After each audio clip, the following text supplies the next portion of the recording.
This is a song called Sky Above, and it goes a little something like this.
And every now and then, you think, whoa, you think, whoa. Sky of blue, what can we learn from you?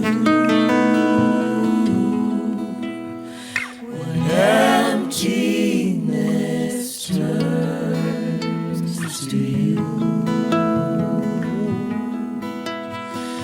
do you feel free?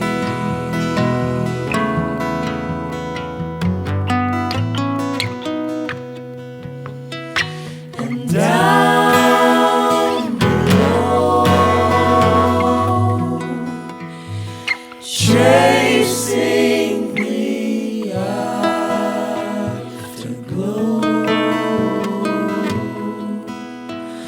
we won't have a thing to show.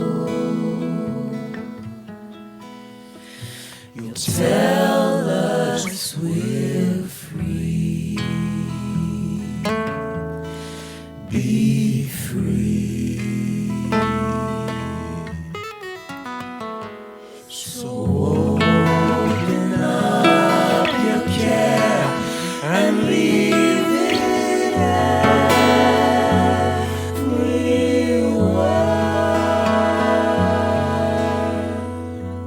Singing every now and then, every now and then, every now and then. Now and then, you think of home again. Home again. Singing home was always waiting. Home was always waiting. Home was always waiting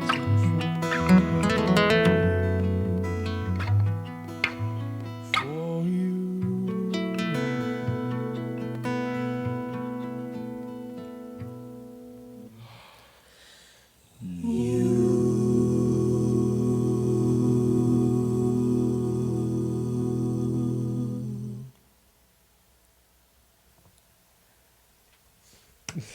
Yeah. Thank you. Wow, dude, thank you, man. It sounds so good. I really appreciate everybody coming here today. And Jacob, you sound outstanding. Can we talk, just in case people are discovering you right now for the first time, or discovering the fact that this album is out there for the first time? There's so many interesting things to talk about on Jesse Volume 2 and about the entire project. And can we start with some of the, like how important it was for you to include found sounds and interesting sounds and sounds from things that are very much not traditionally considered to be musical instruments, and putting them on the album? That's a really good question. So I guess just to kind of set the scene, I've spent the last couple of years making 4 albums. It's like a one quadruple album. And each album is like a different musical universe, I suppose. So they're from different sound worlds, different spaces. So Jesse Volume 1 is orchestral. So it's really broad. It's like acoustic broad music. Jesse Volume 2 is acoustic, cozy music, just exactly like this. Like small spaces, voices and things like that. Volume 3 is negative space, craziness, alt hip-hop kind of insanity, electronic digital stuff. And Volume 4 is a sort of combination of all these worlds with the human voice as the center. I'm halfway through.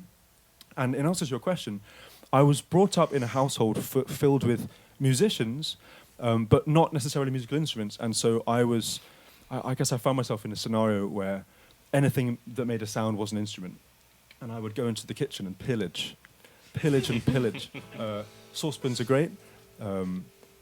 Cups and things are good. And if you take a marble and roll it across the floor, it's excellent. And there's all sorts of recipes, I suppose, that I kind of learned and discovered. And so I would record with these odd sounds. And I don't know about you, but I like listening to music that sounds like a person's life. And so for me, if you use the things that you live with and by, then the music kind of feels like it has your DNA in it, I suppose. And so it was always a kind of fascination of mine, and continues to be, actually. Well, dude, I think that the application of the garden shears and lawnmower, et cetera, and a deck of cards and all those things was very, very well applied. And it's nothing that I would have for 1 second considered of recording and put on an album. But dude, it sounds so well the way that you have done it. And can we talk about the guest artists on the album as well? I mean, from Chris Thiele to Becca, who we have here today, to Steve Vai. I mean, there's so many. Steve Vai, Jojo and Dodie. Dodie, you did one of these not too long ago. Can you talk a little bit about who you've collaborated with? Because there's, probably over 100 names. There are no rules. It's just, are they awesome? And do they make me feel good as a human being? And so I've just kind of been thirsty, and I've gone traveling, and I've discovered and met musicians that fascinate me, really, and whose music I'm tickled by. And so, Jesse Volume 2 contains musicians such as Catherine Tickell, who's like a Northumbrian Pipes player from England. She's absolutely astonishingly good. Sam Amidon, who's like a folk fiddler from Vermont, I think, here in the US. And then, as you say, there's Steve Vai. That really is a Steve Vai moment. And he's an absolute magician, a really crazy guy. Jojo, you mentioned, Dodie, Becca, Chris Thiele, Umu Sangare, who's a sort of master vocalist from Mali, who's just absolutely killing. And I've been there you go. I've been traveling all over the place looking for musicians. On Volume 1, there's a musician called Hamid El Kasri, who's a master Gnawa musician. And Gnawa is this street music from Morocco, and it's like, and it's absolutely nuts. It's really hypnotic. And I traveled to Casablanca, and I met with the guy, and not a word of English, but we kind of made this song together. And he then came over to the Royal Albert Hall for my concert there with the BBC Proms, and it was his first time in the UK, and he sang this song with me. It's crazy. The whole thing is a miraculous adventure. I feel really, really lucky to be fascinated for a living. Yeah. Miraculous. Well, thank you, man. We're stoked that part of your miraculous adventure is happening here in this room right now. And I do want to say that this is literally the stuff of dreams. And I spent lots of my childhood recording multiple voices on top of each other, often 6. But now I've got 6 singers in the room, including me, and it's just such a privilege. And thank you guys for doing it. It's just so, it gives me all the shivers. This is great. So there's more music coming up. Is the second one you're doing off of Jesse Volume 2, or what's coming up next? This one is a song actually from my first album. It's called In My Room, and it's called Hideaway. And I've done a few iterations of this song, but this feels like the first time we're doing it the way it was really imagined, with the strings and the voices. So I'm really excited for this, actually. As long as I'm in tune.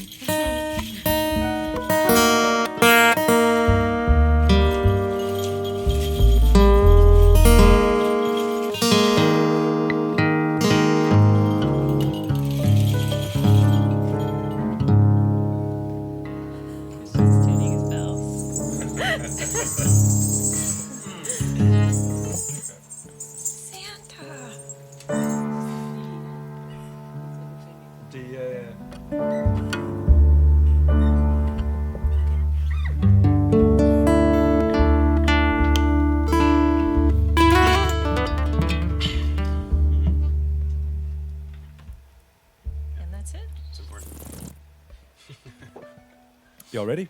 Yes.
Take me anywhere you want to go. You know that my love is strong. My hideaway.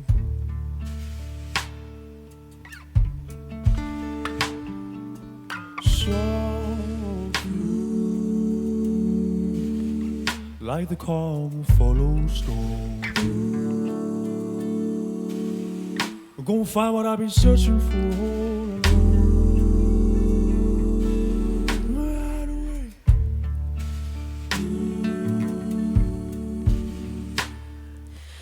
Even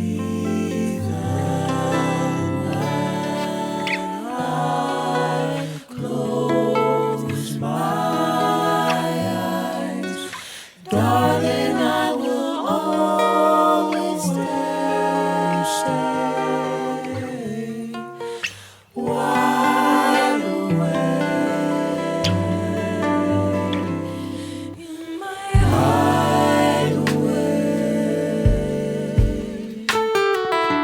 Touch like I never loved before, in a place that you know.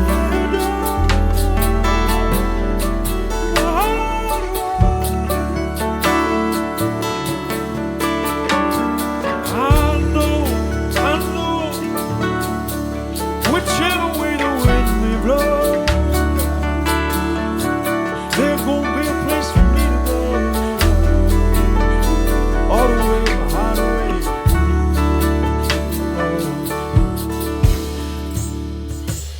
Where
saying, oh,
Man, this is so much fun. Thank you again for bringing this to us today. We appreciate it, and it sounds great. And I need to know, I asked you like one sentence about it earlier, but I would like to know, I bet 99% of people who are watching this right now have no idea what that is that you're playing right now. Can you tell us about this instrument right in front of you? Yes. Yes, I can. So this is called a Harpejji, and it's a really bizarre thing, and I'm only recently becoming acquainted with it. I've been playing for about 2-3 months, I guess. And this is tuned in whole steps or tones, and so it's a completely bizarre set of skills. Like you have to learn all these different shapes. But on other instruments, kind of are logical because I've been playing them for longer. But I love a challenge, and this is such a challenge. But the one at home I have has 16 strings, so it goes from like there until there-ish. But this guy has this bass, and I can't get over it. It's just absolutely insane. It's like a cross between slap bass and kind of guitar playing, but then you can play these dense like chords like you can on a piano because the strings are so close to each other. So the whole thing's just bananas. Like, and this is the first time you played that one. Is that true? This is the first time I've ever had one with bass in it. And yeah, I mean, I'd have to shout out Harpejji for hooking me up with this. But it's incredible to have this. Like that's the bottom note on a piano. Like we're talking serious loath. Well, man, it sounds great. Harpejji, thank you. And yes. I wanted to, before... Yeah, go ahead. Yeah, no, I was just, hey, you're welcome. Before we move on to the third song, I want to, I don't think we got a chance to talk about the environment that we're in on the tapes on the walls. I don't know if you've looked back and saw the Talking Heads and the Tom Petty tape and the John Coltrane and all that. Yeah. But there is, I mean, this is like a musical museum going back to the mid-50s. 1953 is the oldest tape in here. Can we talk a little bit about, no answer that you could give would possibly surprise me in any way. Can we talk about musical influences and what inspired you while you're growing up or while you were writing this 4-volume Jesse? Yeah. I can't say that I've ever rejected anything I've ever heard. That really sounds right. Yeah, so I've always been super thirsty for all sorts of stuff. But to sort of sum up my musical childhood in maybe a few names, Stevie Wonder, and then Stevie Wonder is number 2 as well. And then Sting, Bobby McFerrin, Earth, Wind and Fire, Johann Sebastian Bach, Ben from Britain, Igor Stravinsky, Joni Mitchell, Bob Dylan, Becca Stevens. There are like a few different people, but there were so many different flavors that I wanted to combine. And so, I don't know, I guess I thought that there might be a way to sort of create this compound of all the things that I liked without taking things out. And for me, the exciting thing about creating music in 2019 and beyond is that the idea of genres and categories is just falling apart before our very ears and eyes. And so now I think you can be a musician no matter what you love. And so, like, I could be into Opeth, and I can be into... What's the opposite of Opeth? I think Joni Mitchell's pretty good. Joni Mitchell, yeah. Yeah, okay. Joni Mitchell. Yeah, or some, like, weird Bulgarian folk music, or Gnawa music, like Hamid, or whatever.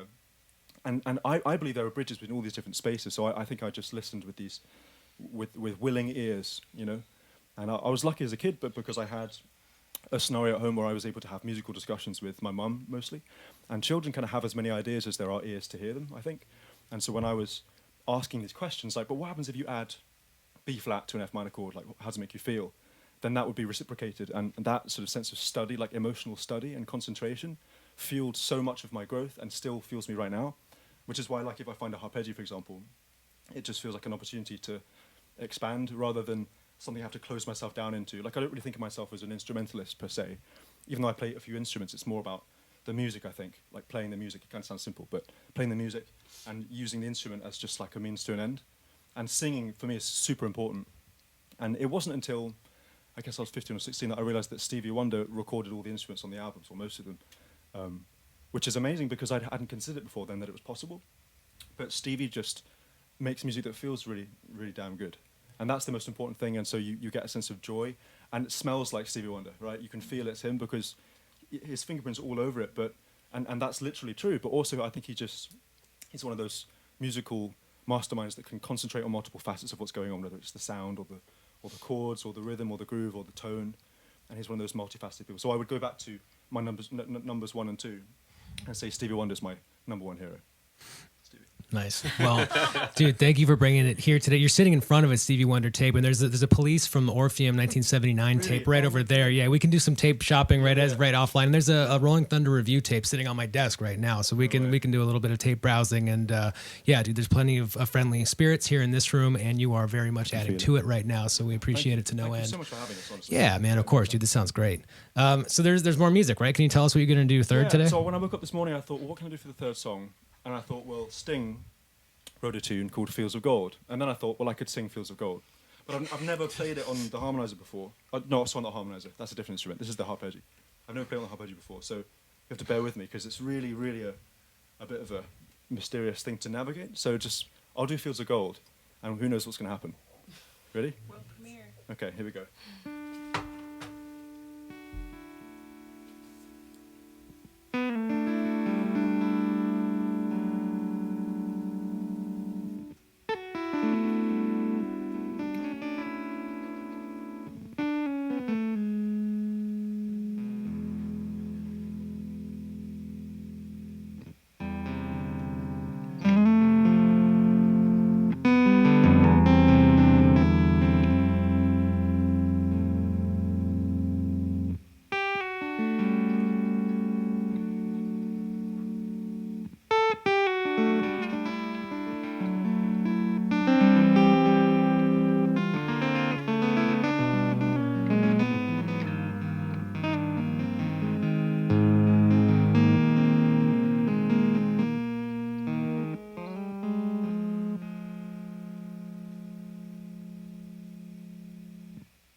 So you remember me when the west wind moves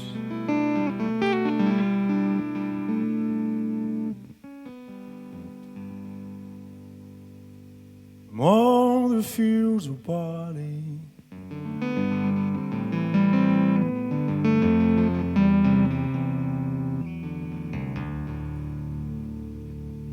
You'll forget the sun in his jealous sky as we lie fields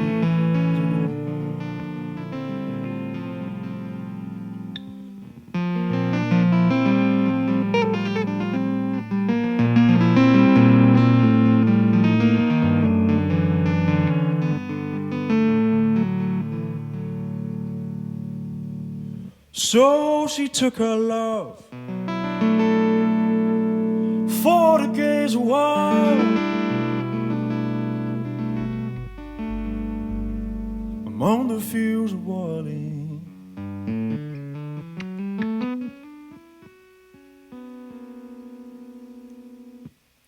In his arms she fell as her hair came down.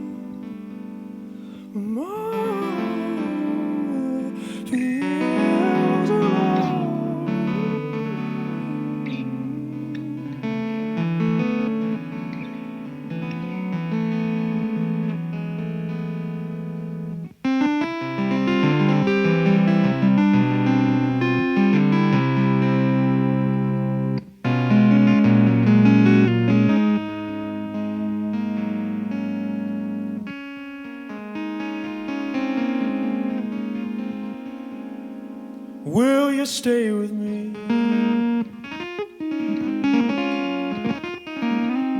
Will you be my love?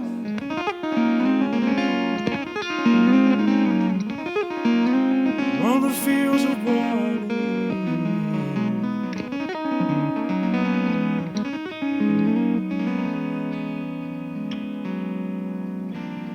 in his arms she fell as her hair came down.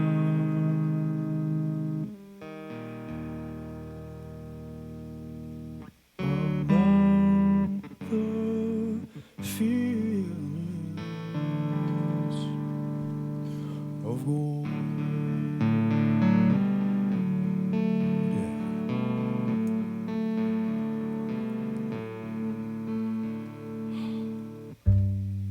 I never made promises lightly, and there have been some that I've broken. I swear in the days still left, we'll walk in fields of gold.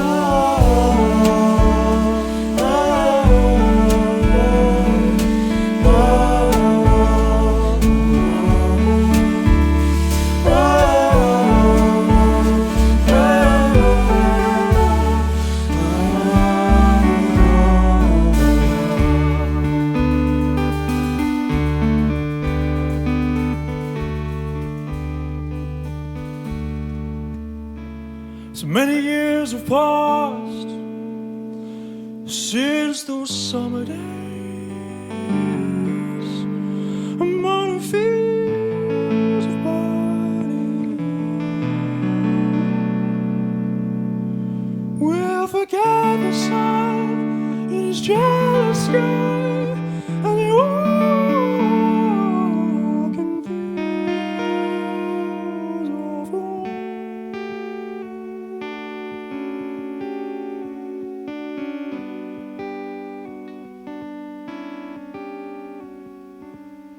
So walk around our fields.